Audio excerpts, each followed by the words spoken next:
네, 안녕하세요. 주식은 역시 끼리끼리새의 끼리십니다. 안녕하세요, 여러분들. 자, 실적 발표 시즌이다 보니까 진짜 여기에 관련된 뉴스가 쏟아지고 있습니다. 정말 빠르게 핵심만 보고 끝내보도록 하겠습니다. 같이 공부하시죠. 렛츠 끼리. 첫 번째입니다. 일단 미국에서 가장 큰 기업 중 하나인 메타, 이 녀석이 어떤 실적을 냈나 봤더니 실적이 또 나쁘게 나왔다고 합니다. 쇼크가 나면서 주가가 시간 내에서 20%나 폭락했다고 하는데요. 3분기 순이익이 작년에 절반도 채 안 된다, 이러한 결과가 나왔으며, 그리고 또 중요한 거는 단기간으로 해결될 게 아니라 4분기 실적도 밝지 않다는 이러한 이야기도 나오고 있다고 합니다. 그래서 결국 메타의 주가는 폭락을 거듭해 놀랍게도 2016년 주가까지 회귀를 했다고 하며, 왼쪽에 차트를 보시면은 지금 이 가격이 쭉 그어보면은 2016년 이때 라인이죠. 진짜로 이만큼 하락한 걸 체크할 수 있습니다. 그리고 고점 대비 파도 3분의 1 토막 정도 난 걸 확인할 수 있네요. 자, 메타 같은 경우에는 과거 페이스북이었습니다. 그리고 이제 작년에 메타버스 열풍이 불었을 때 한 발 앞서서 움직이겠다, 이러한 이야기를 하면서 사명을 메타로 변경을 했죠. 하지만 그 이후로부터는 조금 상황이 좋지 않은 흐름이 나타나고 있는데, 과연 다시 메타는 과거의 영광을 차지할 수 있을지, 그 부분을 혹시나 관심이 있으시다면 고민을 해보시면 좋을 것 같고, 만약에 실제로 그런 일이 일어난다면 지금처럼 이렇게 주가가 할인할 때는 당연히 기회가 될 수도 있어 보입니다. 다만 이렇게 크게 하락하다 보니까 좀 손이 안 나가는 것도 사실이기도 하죠. 한번 고민을 조금 깊게 해봐야 될 것 같습니다. 다음입니다. 그 와중에 약간 시장의 색깔이 바뀌었다는 소식이 나왔는데요. 그게 뭔가 봤더니 바로 모빌아이가 어제 상장을 했는데 흥행에 성공을 했다고 합니다. 어제 상장 모빌아이가 성공적으로 데뷔를 했습니다. 왼쪽에 보시다시피 37.9%나 오르고 말 그대로 38% 오르고 마감된 걸 볼 수 있습니다. 공모가를 많이 낮췄다고 하지만 그래도 공모주 간물 뚫고 상장을 했다는 게 의의가 있겠죠. 그래서 결국 모빌아이는 38% 오르고 마감하여 시가총액이 24조 원에서 32조 원으로 상승을 했으며, 참고로 모빌아이는 여러분들이 아시다시피 대표적인 자율주행 관련 회사입니다. 어제 우리가 확인해봤죠. 이스라엘 기업인데 인텔이 17년에 인수를 했다고 하죠. 어쨌든 이렇게 덩치가 큰 친구가 성공적으로 상장을 했기 때문에 앞으로 시장의 분위기가 조금 바뀌지 않을까. 그리고 자율주행은 사실 이제 곧 나타날 미래 아니겠습니까? 당장 몇 년 안에 실제로 자율주행으로 돌아다니는 그런 차량을 많이 볼 수 있을 것 같은데, 거기에 관련된 기업들을 우리가 지속적으로 관심 있게 봐야 될 것 같습니다. 누가 봐도 성장할 수밖에 없는 섹터이기 때문이죠. 다음입니다. 방금 전에 봤던 그런 기업들은 멀리서 보면은 야, 이거 나중에는 오를 수밖에 없겠다, 이런 생각이 조금 들긴 합니다. 그런데 중요한 거는 가까이서 보니까 조금 걱정이 많은데요. 최근 들어 좀 안 나타나나 했더니 오늘 또 이러한 악재가 나타나는 걸 볼 수 있습니다. 최악의 경기 침체 신호가 나타났다고 하네요. 보통 우리가 경기 침체 신호로 가장 꼽는 거는 10년에서 2년물 이 역전을 말을 합니다. 장단기 금리차 역전이라고 말을 하죠. 그리고 보통 그 이후 6개월에서 1년 뒤에는 경기 침체가 대부분 나타났다고 하는데, 그런데 더 강력한 신호는 당연히 단기가 더 짧아지면 짧을수록, 그러니까 3개월 물이랑 10년 물이 역전이 되었을 때, 그때는 야, 이거는 무조건 나타난다 라고 볼 수 있다고 합니다. 그런데 어제 결국 3개월 10년 물이 역전이 나타났다는 거겠죠. 여러분들이 아시다시피 지금 현재 10년 물은 4.0에서 왔다 갔다 하고 있는데 3년 물이 4.06까지 올라가는 걸 확인할 수 있고, 이렇게 역전이 되었다고 합니다. 그리고 실제로 최근 3년이랑 10년이 역전된 거는 2008년 금융위기야 코로나밖에 없었다고 하니까, 그때 당시에 경기 침체 나타나지 않았겠습니까? 그러니까 이번에도 거의 확실하다라는 분위기가 나온다고 합니다. 그나저나 혹시나 여러분들이 이 부분에 대해서 잘 모르실까봐 간단하게 설명드리자면은, 채권은 만기가 길면 길수록 금리가 높아야 정상이겠죠. 저 기리시 여러분들에게 돈을 딱 빌려줄 때 기간이 길면 길수록 제가 또 못 받을 확률도 있을 거고, 그 사이에 어떤 일이 생길지 모르니까 이자를 더 많이 받아야 정상이라고 볼 수 있습니다. 그러니까 하루 빌리는 것보다 당연히 금리가 높아야 정상이겠죠. 그런데 지금 금리를 보니까 3개월짜리가 오히려 10년물보다 높다는 거 절대 정상적인 상태가 아니며, 이걸 바로 경기 침체가 오는 강력한 신호로 볼 수 있다고 합니다. 그리고 실제로 과거 데이터를 봐도 그렇다고 하니까 우리가 내년 초반에는 경기 침체 관련 걱정을 할 수밖에 없을 것 같습니다. 그렇다면 우리가 지금 당장 판단하기는 조금 어렵겠지만, 만약에 지금 증시가 산타 랠리로 어느 정도 반등을 해준다면은 투자 스타일에 따라서 이제 현금 비중을 조금 만드는 전략을 꼭 한번 고민을 해봐야 될 것 같습니다. 일단 반등이 나오면은 그때 생각을 해보도록 할게요. 다음입니다. 오늘 가장 큰 소식 중 하나겠죠. 이재용 부회장 이제는 회장이 되었다고 합니다. 정확히 10년 전 부회장에 올랐던 이재용 부회장이 오늘 회장직으로 올랐다고 합니다. 10년 채우고 올랐네요. 사실상 지금까지 회장이나 마찬가지 아냐 라고 말할 수 있겠지만, 그런데 타이틀을 단 건 확실히 다르겠죠. 그리고 공식적인 취임은 다음 달 1일이 예상되고 있다고 합니다. 그래서 이제 삼성 같은 경우에는 이재용 회장을 주축으로 한 번 더 새로운 시대가 온다고 볼 수 있습니다. 그렇다면 이제 이재용 회장이 딱 됐는데 아무것도 안 하고 가만히 사람이 있을 수가 있을까요? 당연히 그럴 리가 없겠죠. 뭔가 구상을 하고 있을 거라고 볼 수 있습니다. 그리고 그 구상 중 하나는 당연히 얼마 전에 미래의 반도체가 바이오라고 말한 바 있었기 때문에 바이오에 관련된 투자가 또 나올 수도 있고요. 그리고 플러스 앞으로 다른 M&A 소식이나 주저하는 정책을 기대를 해보면서 어떤 섹터가 잘 움직일지 고민을 해봐야 될 것 같습니다. 일단 지금 시장에서 관심이 많은 거는 반도체와 로봇 쪽에 관심이 많은 것 같은데, 하지만 결국은 그 패는 까봐야 알겠죠. 어떤 패가 나올지 그때그때 빠르게 한번 공부할 필요가 있다고 생각합니다. 다음입니다. 이제는 10%짜리 금리도 등장을 했다고 하는데 이게 뭔 소린가 봤더니, 물론 이벤트긴 하지만 500억 규모 특판이 열렸다고 하고, 그리고 온라인은 단 6분 만에 완판이 되었다고 합니다. 그래서 저 길이 빼고 또 어디서 했나 라고 봤더니 서울 관악신협에서 1년 만기 10% 적금을 내놨다고 하는데요. 한도 제한도 없기 때문에 그냥 한 번에 완판이 되었다고 합니다. 그리고 오프라인은 당연히 오플런 인파가 몰렸으며, 사실 저도 주식밖에 모르는 바보 아니겠습니까? 그런데 10%짜리 적금이면은 잠깐만, 어차피 내년에 경기 침체 온다며, 그러면은 그때를 대비해서 현금 비중도 만들 겸 진짜로 들만하다고 생각하고 있습니다. 아마도 기름들도 다 동의하실 것 같아요. 어쨌든 이거는 이제 뒷북 정보인 걸 확인할 수 있고 이미 다 마감이 되었고요. 그나저나 이런 정보는 도대체 어디서 알 수 있는지, 그리고 사람들은 어떻게 알고 다 기다렸던 건지 잘 모르겠지만, 혹시나 기름들 중에서 이걸 어디서 아는지 그런 걸 알고 계시다면은 다른 기름들을 위해서 알려주시면 진심으로 감사하겠습니다. 다음입니다. 애플 결국 C타입 씁니다. 지난번 유럽에서 모든 기기를 C타입으로 통일하는 표준을 제시를 했었죠. 그래서 아이폰은 어쩔 수 없이 라이트닝을 버리고 C타입을 쓰기로 결정을 했다고 하며, 그래서 24년부터 스마트폰, 태블릿 등에서 C타입 애플 제품을 볼 수 있을 거라고 합니다. 그리고 앞으로 궁극적인 목표는 이어폰 단자를 없앤 것처럼 스마트폰 충전 단자도 없애는 거라고 하니까, 아마도 한 2, 3년 뒤에는 충전 단자가 없는 그러한 스마트폰도 확인할 수 있겠네요. 어쨌든 이러한 소식이 나오면서 C타입에 관련된 회사의 주가 흐름이 좋은 흐름을 최근 나타내고 있는데, 전세계 스마트폰에서 가장 많이 팔리는 애플이 C타입으로 바뀌면은 당연히 그 부분은 수혜를 받을 수밖에 없다고 볼 수 있습니다. 다음입니다. 예탁원 서학개미 신중해져라. 야, 이게 무슨 소린가 봤거든요. 그런데 꽤나 어느 정도 일리가 있었습니다. 한번 보도록 할게요. 지금 투자 환경이 조금 복잡한 상황이고, 그리고 전쟁 및 금리 인상, 실적 발표, 연준의 피봇 유무 등 이러한 이벤트에 의해서 증시가 너무나 쉽게 휘청휘청하고 있습니다. 그렇다면 우리가 이런 이벤트에 대응해서 조금은 빨리빨리 대응을 해야 되지 않겠습니까? 하지만 우리나라 경제 뉴스도 기름들 아실 겁니다. 매일매일 이거 보기 쉽지 않거든요. 가끔은 안 보고 싶은 날이 있을 거예요. 야, 오늘 같은 날엔 그냥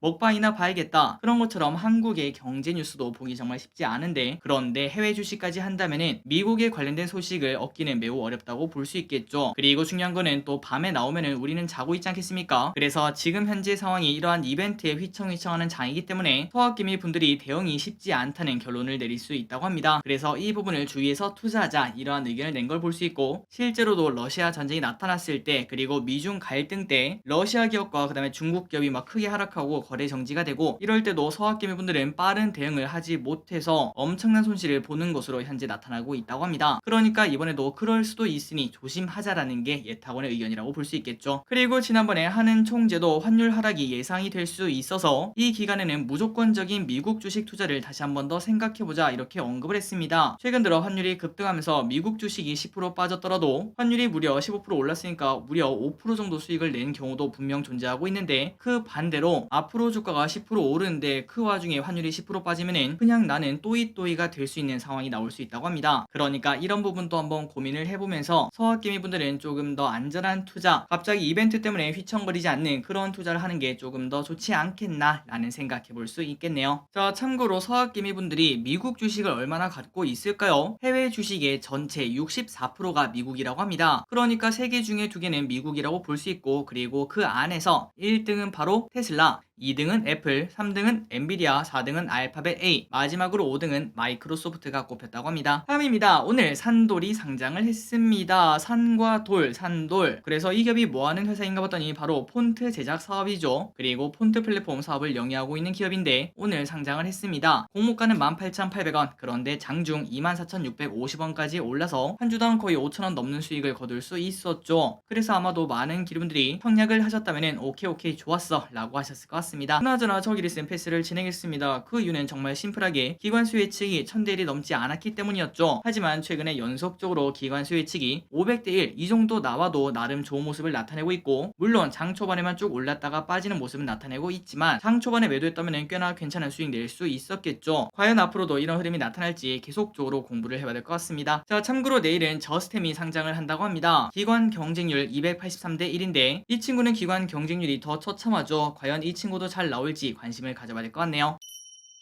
다음입니다. BNK 주주가치 액티브 ETF 상장. 뭔가 이름 자체가 조금 신기한 ETF입니다. 그래서 한번 봤는데요. 꽤나 괜찮더라고요. 한번 보도록 할게요. 일단 이름에서 나타나다시피 주주가치, 그러니까 뭐 예를 들면 배당 혹은 자사주 매입 이런 것들을 적극적으로 하는 그런 기업들을 담은 ETF라고 합니다. 그렇기 때문에 우리 예상은 뭐 그냥 거북이처럼 움직이는 ETF겠지라고 볼 수 있겠지만, 그런데 정말 놀랍게도 최근 5년간 이 기초가 되는 지수는 무려 50% 정도 상승을 했다고 합니다. 한이길이 야 50%면은 야 5년에 50%면 좀 너무 짠 거 아니야? 나 그거 먹으려고 주식 투자하는 거 아닌데? 라고 충분히 말씀하실 수 있겠지만, 그런데 중요한 거는 너무나 아쉽게도 같은 기간 코스피는 제자리를 나타내고 있죠. 5년 전에도 코스피는 2200인데 지금 또 2200인 걸 확인할 수 있습니다. 그런데 그 와중에 50% 올랐다는 거는 당연히 매우 매력적인 ETF라고 말할 수 있겠네요. 그리고 특이한 점이 있습니다. 일단 고배당 하면은 뭐가 들어가죠? 맞습니다. 금융 섹터가 대부분이라고 볼 수 있고, 그렇다면은 BNK 주주가치 액티브는 결국은 뭐 한 70%가 금융에 관련된 기업이겠네, 은행이랑 그 다음에 증권 이런 거밖에 없겠네 라고 볼 수 있겠지만, 하지만 이 ETF는 금융 섹터 비중을 30%로 제한을 했다고 합니다. 그러니까 우리가 고배당 ETF라고 딱 샀는데 야 이거 그냥 은행 ETF 아니야? 라는 생각을 안 해도 된다는 거겠죠. 다양성을 도모했다고 합니다. 그래서 그렇다면 어떤 기업이 들어있나 봤더니 기업은행, 포스코홀딩스, 롯데케미칼, 한국금융지주, 삼성증권, BNK금융지주, DLENC, DGB금융지주, 효성TNC, 효성, 위 기업들을 포함한 여러 기업들이 들어있다고 합니다. 그러니 기분들 조금 안정적인 투자, 그리고 주주가치 제고라는 그러한 기업에 투자를 하고 싶다면 이 ETF에 투자를 해보시는 것도 괜찮을 것 같고, 그리고 이 ETF를 투자하지 않더라도 그냥 어떤 기업이 들어있는지 그거를 보신 다음에 그 중에 마음에 드는 기업만 투자를 하는 방법도 사용을 해볼 수 있겠죠. 한번 이번 주말에 공부해보시기 바랍니다. 다음입니다. 고든 램지 피자집이 온다는 소식 한번 쓱 보고 넘어가도록 할게요. 과거에 14만원짜리 한우 햄버거로 화제를 낳았던 고든 램지가 이번에는 피자 가게를 연다고 합니다. 그런데 이번에는 지난번에는 좀 비싼, 그러니까 고급화 전략을 썼는데 가성비 전략으로 다가온다고 합니다. 그렇다면 이게 어디서 생기는가 봤더니 서울 성수동에 고든 램지 스트리트 피자를 연다고 하는데, 이 브랜드는 이미 영국 런던에 처음 문을 연 브랜드고, 그리고 두바이에서도 지금 현재 영업을 하고 있다고 합니다. 그렇다면 이제 먹으려면 1인당 얼마인가 봤더니 29,800원을 내야 된다고 하고, 아니 야 3만원이면 이게 가성비 맞나? 라고 볼 수 있지만, 그런데 1시간 30분 동안 무한 리필이라고 합니다. 그렇다면 충분히 가볼 만한 가격대라고 볼 수 있겠네요. 단 음료는 별도라고 하니까 조금 치사한 것도 확인할 수 있었습니다. 혹시나 서울 사시는 분들은 한번 가보시는 것도 괜찮을 것 같습니다. 다음입니다. SPC 불매의 힘. 무려 포켓몬빵이 폐기가 되고 있다는 소문이 갑자기 들리기 시작했습니다. 그만큼 불매 운동의 힘이 크다는 거겠죠. 실제로 편의점에서도 포켓몬빵 매출이 5% 정도 감소를 했다고 하며, 앞으로 겨울에 필수 먹거리 뭐죠? 호빵. 호빵 하면은 SPC이기 때문에 그 시대가 오고 있는 걸 확인할 수 있는데, SPC 관계자와 주주는 고민이 많을 것으로 보인다고 합니다. 그나저나 SPC가 진짜 대단한 기업인 게 뭔가 봤더니 편의점 빵의 80에서 90%가 SPC 계열사라고 하더라고요. 사실상 우리나라 빵 전부 다 SPC가 만드는 거라고 볼 수 있습니다. 자, 이러한 불매운동이 어디까지 이어질지 모르겠지만 SPC 관계자분들과 그 다음에 주주분들은 조금 고민이 많아질 것 같습니다. 다음입니다. 푸틴 핵훈련 실제로 진행. 러시아가 미국의 경고에도 불구하고 대규모 핵전쟁 훈련인 그롬을 실시를 했다고 합니다. 그러다 보니까 지속적으로 긴장감이 커져가고 있고요. 그리고 어제 우리나라에서는 핵피폭 관련주가 갑자기 오르는 흐름을 나타내기도 했었죠. 그렇다면 이번에 어떤 걸 발사했나 봤더니 여러 가지를 발사했는데, 그 중에 하나가 핵탄두 10개를 탑재한 다탄두 미사일인 시네바 SLBM이 포함이 되었다고 합니다. 그리고 이거는 잠수함에서 발사가 되었다고 하니까 사실상 그 잠수함이 걸리지 않는다면 어디든 쏠 수 있는 진짜 무섭다고도 말할 수 있겠네요. 그나저나 러시아가 이렇게 하는 이유가 뭘까요? 맞습니다. 우크라가 더티맵을 사용할 수 있다, 이러한 핑계를 대고 있죠. 있겠죠. 그런데 당연히 우크라랑 미국 같은 경우에는 이러한 더티밤을 사용할 리가 없다라고 말하면서 반박을 하고 있지만 러시아는 그냥 안 들려라고 말하고 있다고 합니다. 그래서 지금 긴장감이 계속 높아지는 상황이고, 그리고 참고로 더티밤이 뭔가 해서 한번 찾아봤는데요. 재래식 폭탄, 그러니까 우리가 알고 있는 그런 폭탄에 핵물질을 조합한 폭탄으로 뭐 이런 게 다 있나 싶네요. 위력은 약하지만 방사능 오염을 일으키기 때문에 사실상 있어서는 안 되는 무기인데 이거를 우크라가 사용할 수 있다, 이러한 이야기를 현재 러시아가 하고 있다고 합니다. 다음입니다. 실적 발표 시즌이니까 관련 뉴스를 조금 연속적으로 빠르게 보도록 할게요. 삼성 바이오로직스 실적이 대단합니다. 삼바의 주가 흐름이 심상치 않습니다. 왼쪽이 월봉인데 사실 우리나라 지금 증시가 어떻죠? 맞습니다. 다시 코로나 그때 가격으로 쭉 떨어지는 걸 확인할 수 있죠. 하지만 삼바 같은 경우에는 떨어지지 않고 그대로 버티는 모습을 나타내고 있습니다. 그래서 이걸 보면은 그냥 사실상 주가는 올랐다라는 평가도 내릴 수 있겠죠. 게다가 3분기에 호실적을 내면서 기관들의 평가가 계속 상승을 하고 있습니다. 올해 3분기 삼바의 실적은 전년비 매출, 영업이익 둘 다 93%나 증가를 했으며, 그러니 1년에 2배나 성장했다는 거겠죠. 물론 이는 컨센을 뛰어넘는 서프라이즈를 냈기 때문에 지금 현재 기관들이 매우 나이스하다라고 평가를 내린다고 합니다. 그래서 이번 달 들어서 삼바를 기관들이 연일 매수하는 흐름을 나타내고 있으며 곧 100만원을 다시 탈환하는 거 아니냐, 황제주의 기환이 아니냐라는 평가가 나오고 있고, 그리고 지금 기관들의 목표 주가 평균치는 110만 7,500원이라고 하니까 진짜로 100만원을 돌파할 수 있을지 관심 있게 봐야 될 것 같습니다.